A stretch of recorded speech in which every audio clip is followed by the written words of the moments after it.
Ngayon naman, magsasagot tayo ng mga questions sa evolution and diversity. Part pa rin siya ng series natin, no, review series sa biology. And then, i-rationalize natin yung mga questions. No, mahilig din ang mga entrance test and exams sa mga colleges and universities. And then, even sa licensure examination for teachers under science majorship na magtanong ng tungkol sa evolution and diversity. So, start tayo with Darwinian evolution. Number 1, according to Darwin, which of the following is the driving force of evolution? Letter A, use and disuse of organs. Letter B, inheritance of acquired traits. Letter C, natural selection. Letter D, random chance only.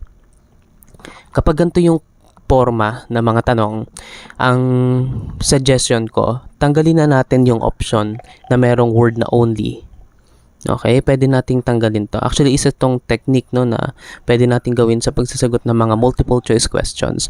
Kasi parang nililimit niya yung isang option. Okay? So, pwede natin tanggalin itong letter D, random chance only. And then, ano pa ba yung pwede natin tanggalin? Yung letter A, pwede natin itong tanggalin. Yung use and disuse of organs. Bakit? Ang may idea kasi nito ay si Jean-Baptiste Lamarck. Okay? Si Lamarck.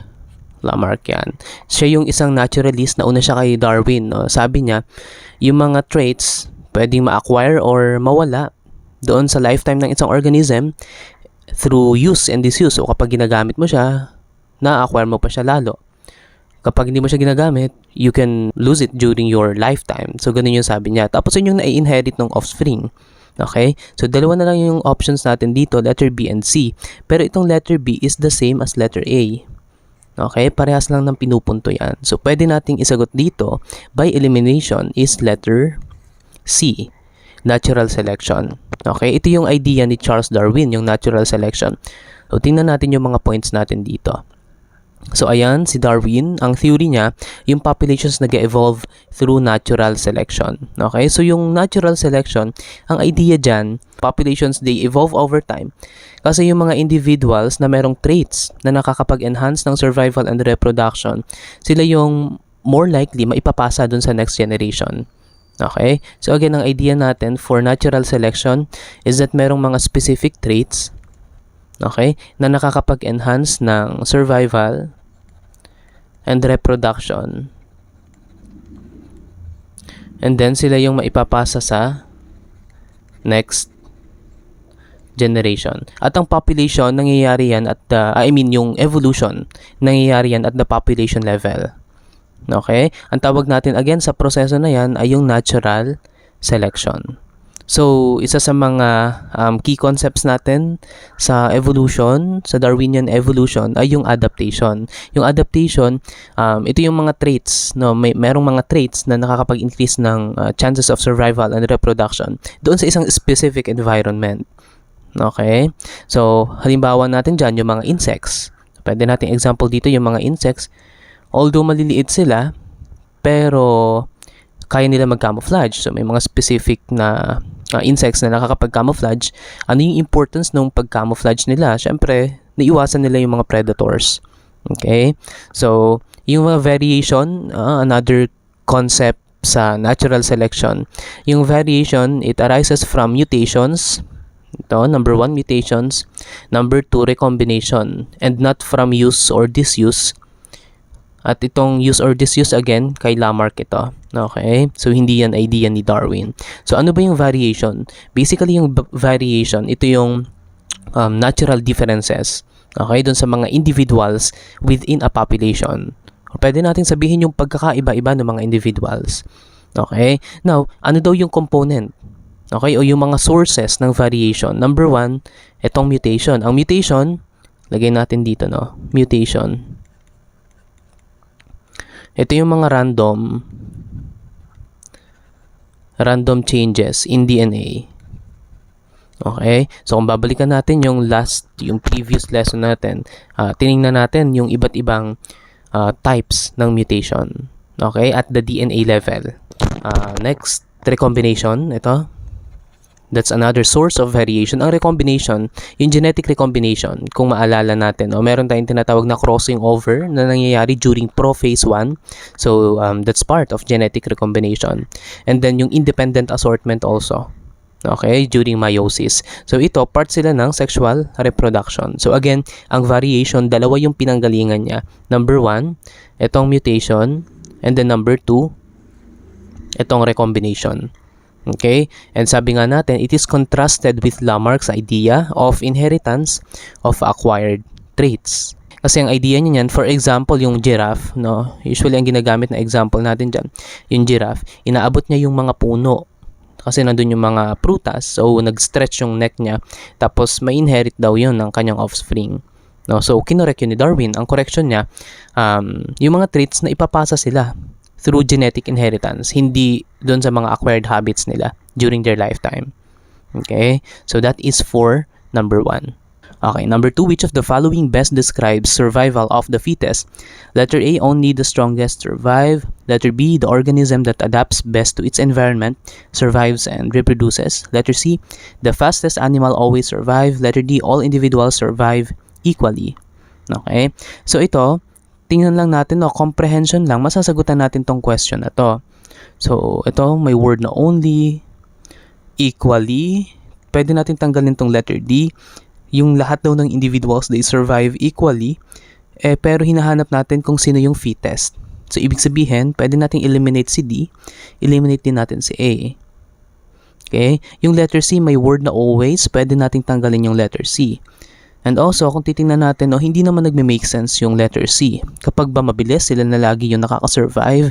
Okay, so hindi ganon. So, ang answer natin dito is letter B. The organism that adapts best to its environment survives and reproduces. Okay? So, ang fitness, tingnan natin kung may mga notes tayo. Ayan, fitness. Fitness, it is the ability to survive and reproduce. And it doesn't just pertain to strength. Okay? So, sa evolutionary biology, ang fitness na sinasabi natin, sabi nga dito, ability to survive and reproduce doon sa kanyang environment. So, hindi yan physical strength.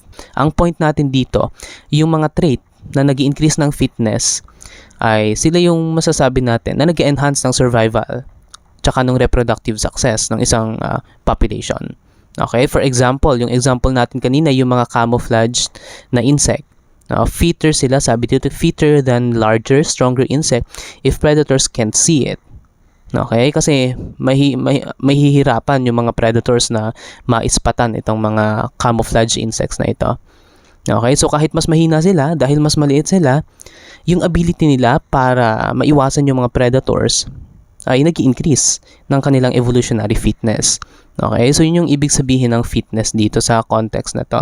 So, yung natural selection, sabi dito, natural selection acts on phenotypes, not directly on genotypes. So, tatandaan natin, no, ang natural selection, nag-a-act siya doon sa mga observable traits. Okay? Which is yung tinatawag nating phenotypes. Okay? Ng mga organism, hindi directly on the genotypes. So, it all boils down to the point na yung selection, no, yung natural selection, ang fini-favor niya, yung mga certain traits. Okay? Ang certain traits na tinutukoy dito, syempre, yung phenotypes. Okay? And then, alam natin na itong mga traits na ito, they are controlled by genes. Diba? They are controlled by genes. Ibig sabihin, controlled by genotypes.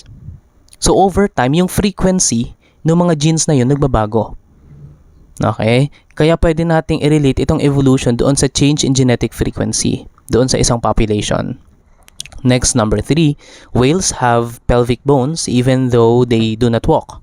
These structures are examples of letter A, analogous structures, letter B, fossil structures, letter C, homologous structures, letter D, vestigial remains. Okay, so ang answer natin dito ay letter D, vestigial remains. So, ano ba itong mga vestigial remains or vestigial structures na to? Pag sinabi nating vestigial, they are remnants of once useful organs. At ang mga halimbawa natin dito, yung whale pelvis and then yung human appendix. Minsan sinasabi natin na yung mga vestigial structures, they are remnants of evolution. Okay? Sila yung mga structures, mga organs na functional before. Ibig sabihin, functional sila doon sa mga ancestors. Okay? Pero, sa mga modern organism, yung original function nila ay wala na. Okay? Bali na wala na yung original function nila. Kaya vestigial na sila. Tira-tira na lang sila. Pero nandyan pa rin sila. Okay? For example, yung pinakita natin kanina, no, yung sa mga whale pelvis. May picture yata ako nito. Papakita ko mamaya. So, yung whale pelvis, makita natin, hindi naman sila lumalakad. Pero bakit merong ganun sila? Okay? Kasi nanggaling sila dun sa mga land dwelling ng mga ancestors. Okay? Halimbawa pa niyan, yung appendix natin, ito. Okay, so yung appendix natin, dating part ng mga digestive system para sa plant material, pero ngayon, kino-consider natin siya as vestigial.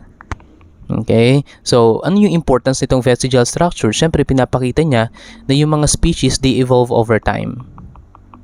Okay, nare-retain nila yung mga traces.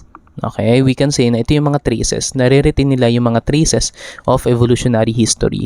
So, tingnan natin ano ba yung mga homologous structures. Homologous structures, homo, same structure, or one. No, kasi same lang sila. Pero magkaiba sila ng function. Halimbawa, yung bat wing at saka yung human arm. Parehas sila ng structure, pero magkaiba sila ng function. Okay? Anong explanation natin dito? So, yung bat wing, tsaka yung human arm, ito nga yung example natin, pareha sila ng bone arrangement. Pero yung isa ginagamit saan? Ito for flying, ito, pag manipulate ng mga objects. So, kung saan nyo man ginagamit yung arm ninyo, so yun yung function niya. Pareha sila ng structure, indicative na nanggaling sa common ancestry. Okay? Pero nag-diverge sila para mag-perform ng iba't ibang function. Okay? So, evidence din to ng divergent evolution. Okay, next, analogous structures. So, ang analogous structures, magkaibang structure. Kapag naman analogous structures, magkaibang structure pero pareha sila ng function. For example, insect wing at saka bird wing. Pareha silang ginagamit for flying. Okay, pero magkaiba yung structure nila. Ibig sabihin, magkaiba yung anatomical origins nila. Okay, pero again, nagpe-perform sila ng parehas na function. Parehas silang ginagamit sa paglipad, pero nag-evolve sila independently. Okay, at yan is another evidence of convergent evolution. Okay, anong ibig sabihin ng convergent evolution? Yung mga unrelated species, nag-evolve sila. Okay, ng parehas na adaptations. Bakit? Kasi pwedeng parehas yung mga environmental pressures nila. So, yan yung pinagkaiba-iba ng mga vestigial, homologous, at saka analogous structures. And then, syempre, hindi natin nakakalimutan another evidence of evolution, yung fossil records. Okay? So, ang fossil records, pinapakita niyan yung mga gradual changes over time. Actually, itong mga fossil records, sila yung mga remains. Okay? Remains or mga traces ng mga naunang organism sa atin. Okay? Saan sila na-preserve? Usually sa mga rocks. So, pinapakita din dito yung mga transitions. So, sulat natin dito. Transitions. Okay, pinapakita ng fossil records yung transition na magli-link doon sa mga previous organisms or yung mga ancestral organisms sa mga modern organisms. Ayan, so for example, ito yung femur and pelvis ng whale. Hindi na siya ginagamit, kaya vestigial structure na siya. And this is a remnant of evolution na nagsasabi na itong whale nanggaling siya sa mga land-dwelling species. Okay? Ito naman yung pinagkaiba ng homologous at saka analogous structures. Again, pag sinabi nating homologous, iba yung function nila pero same sila ng structure. Okay? Same structure. Kasi same yung ancestor nila pero different function. Okay? Ito namang analogous structures, same sila ng function. Ito for flying both, pero different structures. Okay? So, ang homologous structure, again, is evidence of divergent evolution. For analogous structures, convergent evolution. Okay? Ayan. Next, number 4. Comparing DNA sequences of humans and chimpanzees shows that 98 to 99% shows about 98 to 99% similarity. This is evidence of evolution from letter A, embryology, letter B, biogeography, letter C, fossil record, letter D, molecular biology. So, ang sagot natin dito, it's not biogeography. Hindi naman siya related dito. Wala namang binanggit na geographic location. Hindi rin fossil record yung pinapakita dito. And hindi rin siya yung early development, embryology. So, ang sagot natin dito is letter D. Yes, molecular biology. Okay, so iba't ibang evidence lang to ng evolution. Tingnan natin dito. So yung molecular biology, pinapakita yung evidence niya through RNA, DNA, RNA, and protein similarities. Okay, for example, yun nga, yung sa humans and chimpanzees, meron tayong how many? 98 to 99% similarities. Ibig sabihin, close yung evolutionary relationships natin. Okay? So, ang pinapakita ng molecular evidence is that yung mataas na similarity sa genetic sequence, they are likely because nanggaling sa mga recent common ancestor. Okay? Again, recent common ancestor. Kasi, ang taas ng similarity Okay? Doon sa DNA sequence. So, next natin, embryology. Embryology, ito yung study ng embryonic development sa iba't ibang species. So, ang sabi dito, kapag similar yung embryonic development stages, ibig sabihin, they share same ancestry. Okay? Makikita natin yan mamaya dun sa picture, no? Makita natin na yung iba't ibang animals, pareha sila ng developmental stages dun sa early development nila. Biogeography, ito naman yung distribution of species. For example, yung mga finches ni Darwin. Okay, so siya yung nag-study niya doon sa Galapagos Islands na makita niya yung mga finches magkakaiba ng shape. Bakit? Kasi iba't iba yung food sources nila Okay, so ibig sabihin, yung distribution pattern nitong mga finches, pinakita kung paano yung geography and then yung environment nakaka-apekto dun sa evolution. Okay? So, ito yung actually supportive ito dun sa konsepto ng adaptation o yung adaptive radiation. Okay? So, that's another evidence of evolution, biogeography. Ayan. Ito yung pinapakita sa embryogenesis, no? Makikita natin may mga similarities itong mga early development. Kahit magkakaiba yan, no? Meron tayong reptiles and then meron tayong mga mammals. So, makita natin, still, pare-pareha sila. Meron silang mga tail doon sa early development. And then, aside from that, meron din sila ng mga tinatawag nating pharyngeal pouches dito sa part na to. Ito. Medyo visible siya dito. Okay. Ayan. So, yung similarity na yan sa embryonic development ng iba't ibang species, kahit magkakaiba yung adult forms nila, pinapakita na, okay, itong mga to, they share the same common or the common ancestry. Okay? So, next, number 5. The scientific name of humans is Homo sapiens. What does Homo represent? Letter A, family. Letter B, genus. Letter C, species. Letter D, order. Okay. So again, kapag scientific name, ang ginagamit natin dyan ay yung genus plus yung specific epithet. Okay. Yung unang na-mention, genus. So yung Homo dito is letter B, genus. Okay. And then yung specific epithet niya ay ito, sapiens. So ang answer natin is letter B, genus. Ayan. So, ito yung tinatawag nating binomial nomenclature ni Carl Linnaeus. Yung genus, species, naka-italicize yan. Ito, malaking letter. Ito, maliit na letter. And then, meron kayong space. Pero kapag sinusulat yan, hindi kailangan siyang i-italicize, no?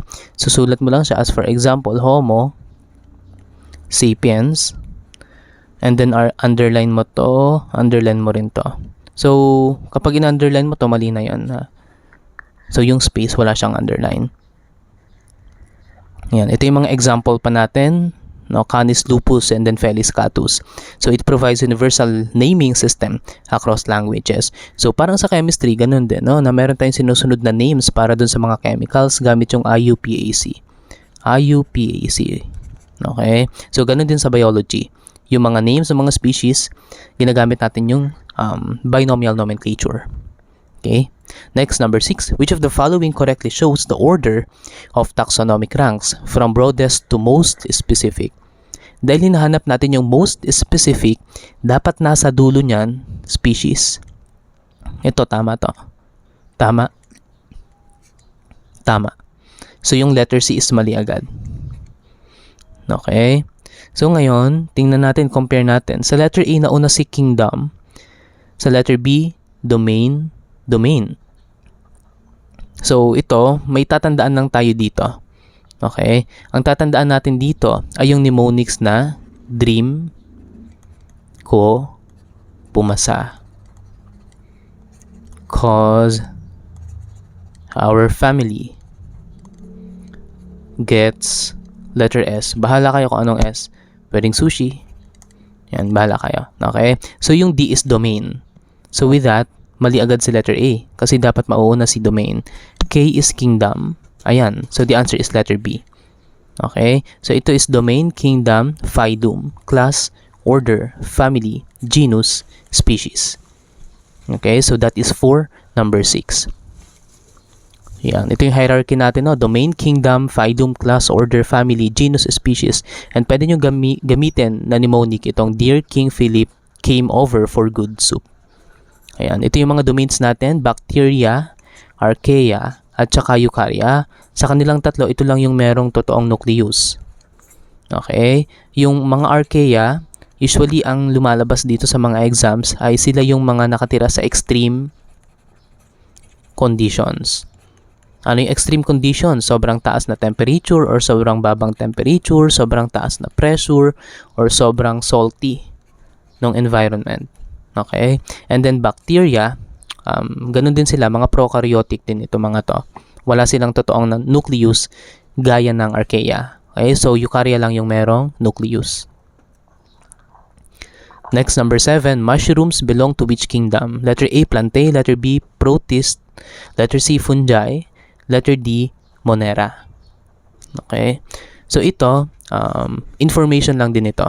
No? So, ang mushrooms, kabilang sila dito sa mga fungi. So, ang plantae, hindi siya. No? Ito yung mga plants natin. Ang protista, minsan ang tawag natin dito, ito yung garbage organisms. Kasi yung mga, kapag hindi sila mukhang plant, hindi sila mukhang animals, nilalagay sila dito usually sa protist. Okay? Ang mga monera naman, tingnan natin, no? Parang may picture tayo dito. Ayan, again, ang fungi, they are eukaryotes. Ibig sabihin, meron silang totoong nucleus. Meron silang cell walls made of chitin. Okay? And then, they are also heterotrophic. Ibig sabihin, decomposer sila. Specifically, tinatawag natin silang saprotrophs. Check nyo kung may letter H to. No? Ibig sabihin, yung mga decaying organisms, doon sila kumakain. Okay? So, again, they are eukaryotes. Meron silang totoong nucleus. Meron silang mga membrane-bound na organelles. Itong chitin na ito, this is just a polysaccharide. No, ibig sabihin, sugar molecule siya na mahabang-mahaba. Strong tsaka flexible yan. Okay? So, ito, they are saprotrophs. Walang H pala siya, no? Ang mga saprotrophs, nag-obtain sila ng nutrients, again, sa mga decomposing organic matter. Okay? Ang example natin ng fungi, syempre, dyan papasok yung mushrooms, molds, and yeast. Okay, so usually again, they are decomposers. Ito yung role nila sa environment. Okay, next, plants. Ang plants naman, they are autotrophs. Ibig sabihin, kaya nilang gumawa ng sarili nilang food through, of course, photosynthesis. Okay, gagamit lang sila ng sunlight, carbon dioxide, at saka water. Tapos may sarili na silang food. Yung cell walls nila, made of cellulose. Ang cellulose naman, again, it's also a carbohydrate. No, it's also a polysaccharide na nagpo-provide ng protection for the cell. Okay? And then, next, yung mga protists natin, again, sabi natin, they are diverse. Mostly mga unicellular sila, like amoeba and algae. Okay? Ang mga protists, ganun din, no? Eukaryotic din sila. And then, lastly, we have monera. Ang mga monera naman, they are prokaryotic bacteria. No? Compared dito sa fungi, plants, and protists, yung mga monera natin ay prokaryotic. Ibig sabihin, wala silang nucleus, wala silang mga membrane-bound organelles. Halimbawa natin, yung archaebacteria, sila yung, again, nakatira sa mga extreme environments. And then, yung mga eubacteria, yung mga totoong bacteria, makikita sila sa halos lahat ng part ng mundo natin. Okay? So, itong mga monera na ito, pwede silang autotrophic or pwede ring heterotrophic. Meron tayong mga tinatawag na ano kasi, kapag sinabi nating autotrophs, Again, kapag autotrophs, gumagawa sila ng sarili nilang food. So, pwede silang photosynthetic. Kapag photosynthetic, again, gumagamit ng sunlight. Pero may isa pang type ng mga autotrophs. Ang tawag natin doon, chemosynthetic. Gumagamit sila ng mga inorganic, usually mga inorganic chemicals, no, para sa energy nila. Okay, usually ito yung mga nakatira doon sa ilalim ng dagat. Okay, gumagamit sila ng sulfur, yan, etc. Okay, so ang example natin syempre ng mga monera, dito papasok yung E. coli, Streptococcus, yung iba't iba pang mga methanogens. Okay, so again, ano yung mga roles ng mga monera? Syempre, decomposers, no? Yung iba dyan nakakatulong sa mga plants. Process na yun is nitrogen fixation.